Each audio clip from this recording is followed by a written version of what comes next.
Hello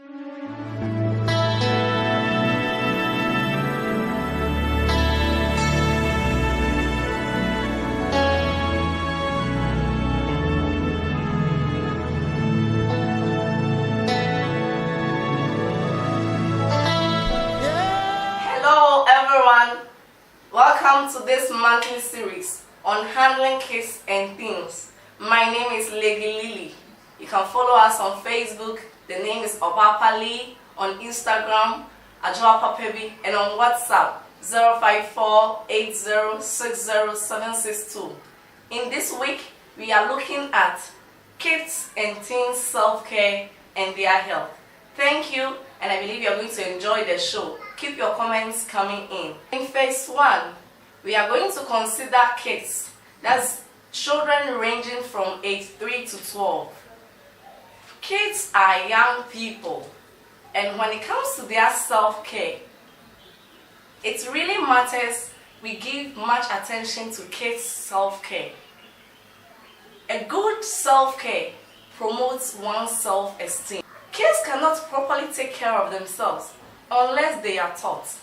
So we are going to learn from this show that irrespective of your schedule, be it in the urban, in the rural, or in the rural urban, as a guardian or a parent, we expect you to give attention to the self-care of your kid, for it promotes their self-esteem and it makes them feel good even among their colleagues.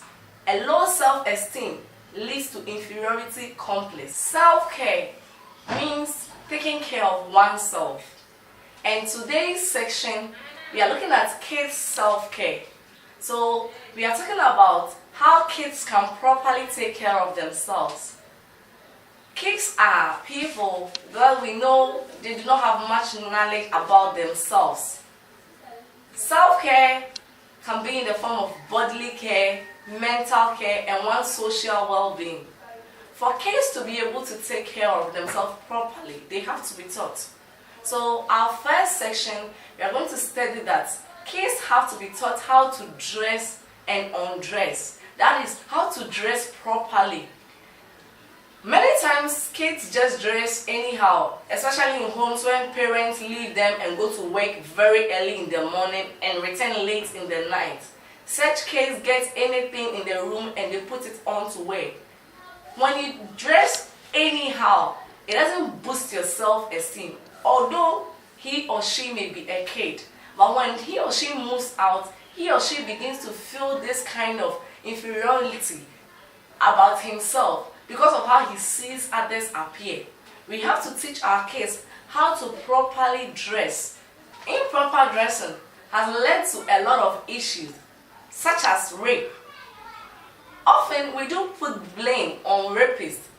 Yes, I agree. No man is expected to be a rapist, and no man should dare think of being a rapist because it's against the law and it's morally not right.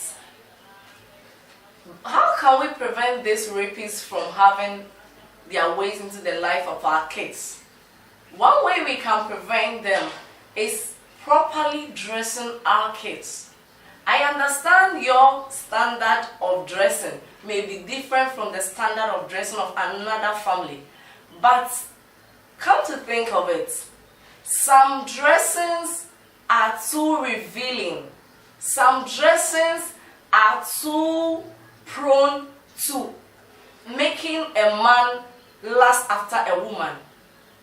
You may have your reasons of dressing your child in that way, but to teach your child how to dress properly, for that child to have this self-esteem, this modesty, this inner peace and comfort anywhere he or she find him or herself, really matters. So that whatever the child learns at that young age, the child gets inclined with it, sticks with it, and takes it into his or her adult stages.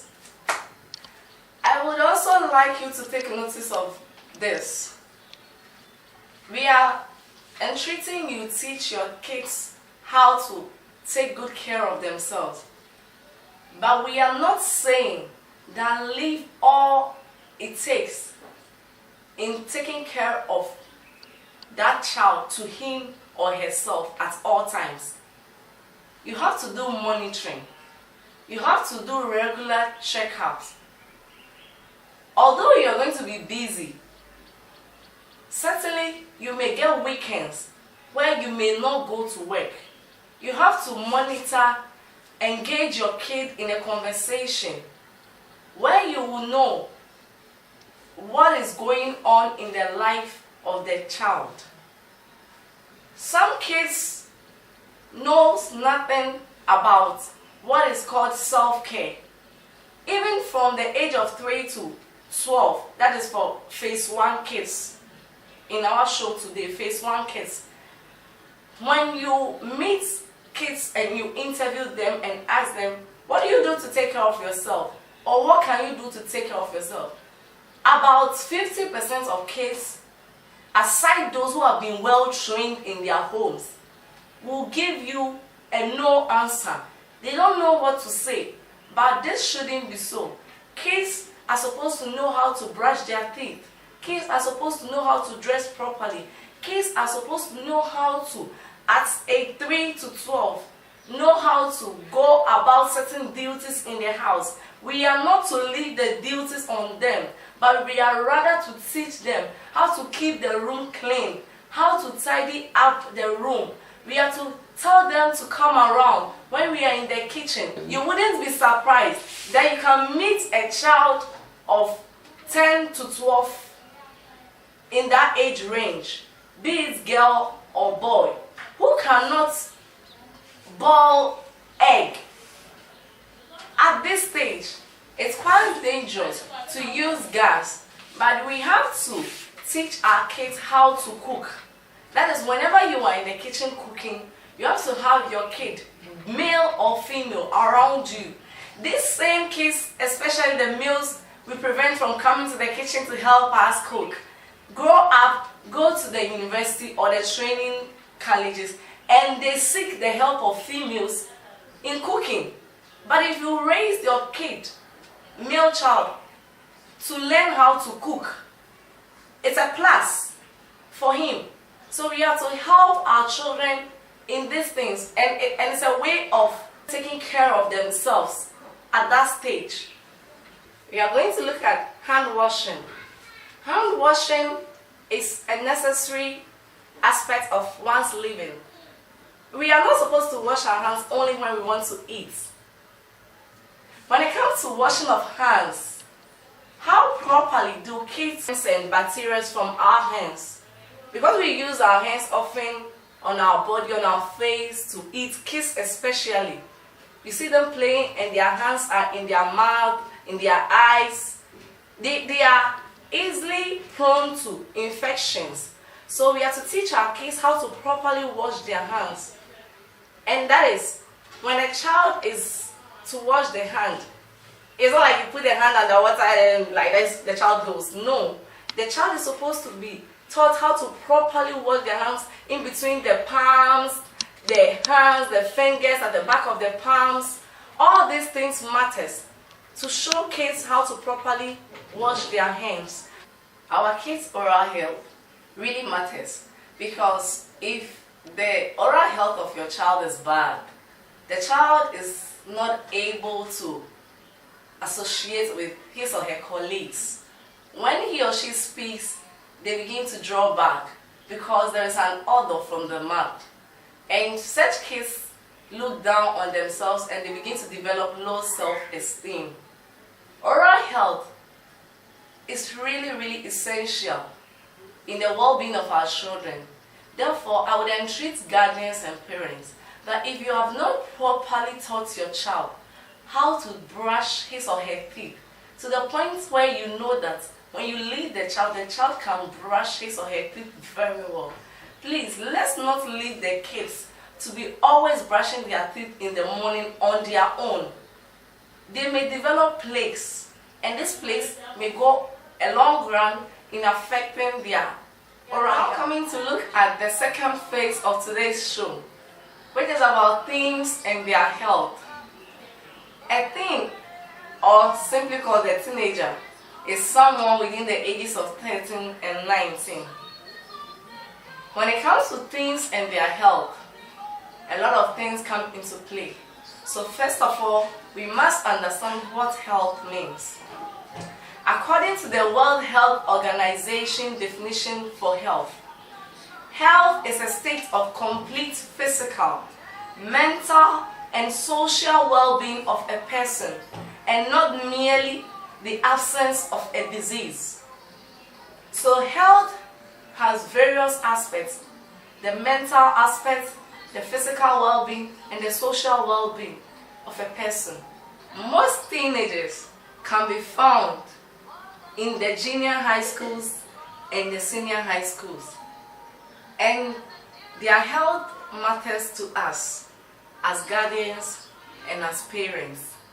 So we are first of all coming to look at the physical health of the teenager, because the WHO definition of health makes us understand that health is the state of complete physical, mental, and social well-being of a person, and not merely the absence of a disease. So a teenager may not be complaining of a certain sickness. That does not mean that the child is completely whole. Physically, the child must be complete.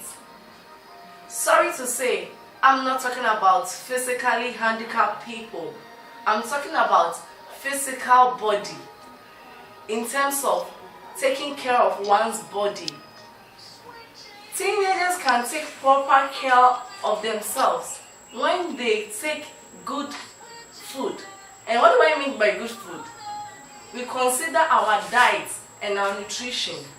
You know, a balanced diet is any diet that contains all the necessary food nutrients in their right proportions.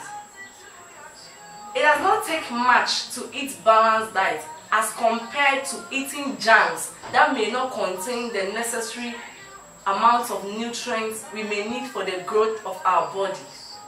Therefore, as young people, as teenagers, we have to consider what we take into our system, because you are what you eat.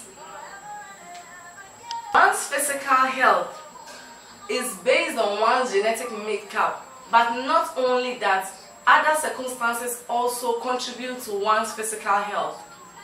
And circumstances such as good rest.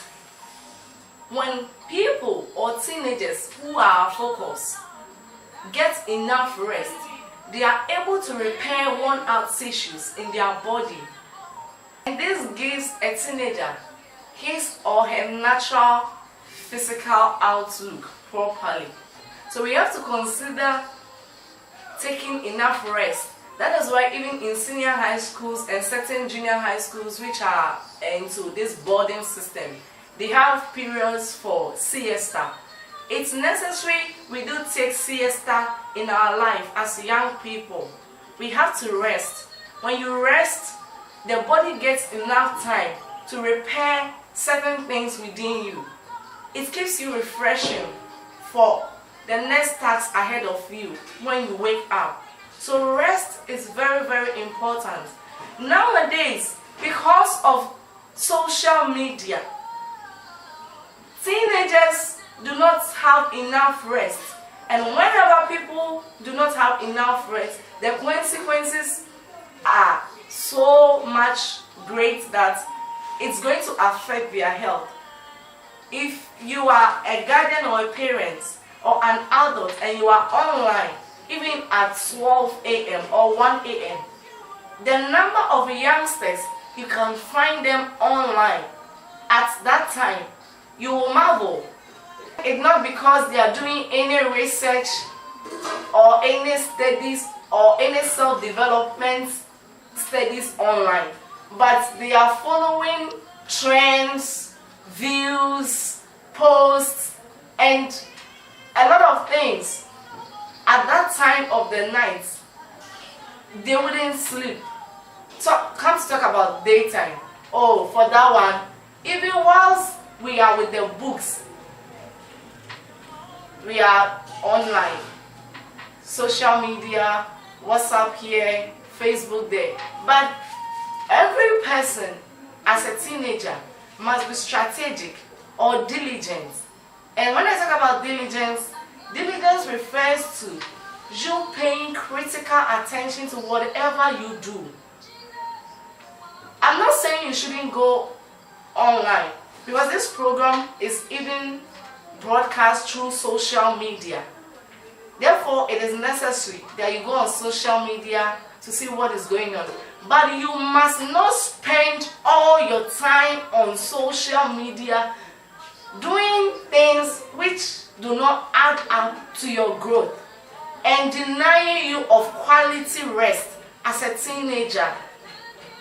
Personal hygiene is one area we are looking at today too for the teenager. Teenagers' health matters, and one's personal hygiene is linked to one's health. We have to get time for ourselves as teenagers. As teenagers, you have to consider your body as your property. When it comes to properly taking care of oneself, such as trimming your nails, shaving your hair, and to my ladies, when we menstruate, we have to take good care of ourselves. Some ladies, especially in the senior high schools, they will tell you that people will steal their underwears. So because of that, when they wash their undies, they dry them in the room. This is not hygienic. When you dry your undies in the sun, you are preventing yourself from contracting certain infections as a young person. And this is really a serious case that we have to pay critical attention to as teenagers. Wash your undies regularly. Dry them in the sun. If possible, iron them before you put them on. Take enough water. Take enough rest. Take good care of yourself, your oral health, your teeth. In fact, look at my teeth. You're very happy seeing my teeth. So nice. Yay. I'm proud of it, because you have to keep your oral health so that when you appear in people, you have this self-esteem. You have this self-confidence. The last section of today's show is going to be focused on mental health of teenagers. Because we defined, according to the WHO definition for health, as a state of complete physical, mental, and social well-being of a person, we have already looked at the physical health of teenagers and how they can improve upon their health. And we are now looking at the mental health and social well-being of a teenager. So when we say mental health, what do we mean? Mental health refers to a person's emotional and psychological well-being. One's emotional and psychological well-being. And as teenagers, we know that there are a lot of emotional things they do go through during that period, and it is not properly handled. It goes a long way to affect them in the future. So our first focus on mental health and social well-being of the teenager is going to be focused on handling of stress. Stress is the body's way of responding to the body's demands, the excessive demands of the body. You have your normal routine your body is able to undergo, but when the workload is increased a bit, people become stressed, and stress differ from people to people. How people get stressed, it differs from person to person. What may stress you out may not stress another person out. So how we handle stress in these cases, as teenagers, most in the ages of 13 to 19 are in school.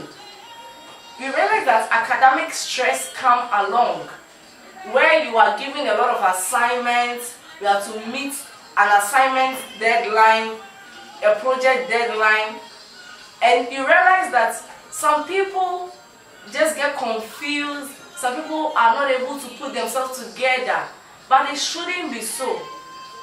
When you are getting stressed or when you sense getting stressed, what you first need to do is that you need to take a short rest.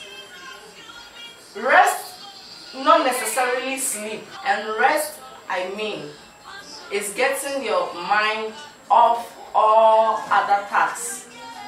Just be in a state where it looks like there is nothing on you. In a short period. Short is by your own definition of short. What I may call short for me may not be short for you. Within a shortest possible time, you can take your mind off all things, take in a deep breath and breathe out, feel relaxed, and then begin to handle all the assignments one after the other. Because it really matters that you are stress-free than to solve your assignments being stressed. You may end up making a lot of mistakes which you will not realize, and this will go a long way to affect your results. So as students, academically, we can handle stress in school by giving ourselves time off whatever is seeming to stress us. Whatever work that is seeming to be too much for you, you can give yourself some rest off that before you come back to continue. Some people also prefer to take a short sleep if only they have enough time. You do take a short sleep. Some do take in drugs, but the drugs are not advised because self-medication is not good. Self-medication is not good. And I repeat, self-medication is not good.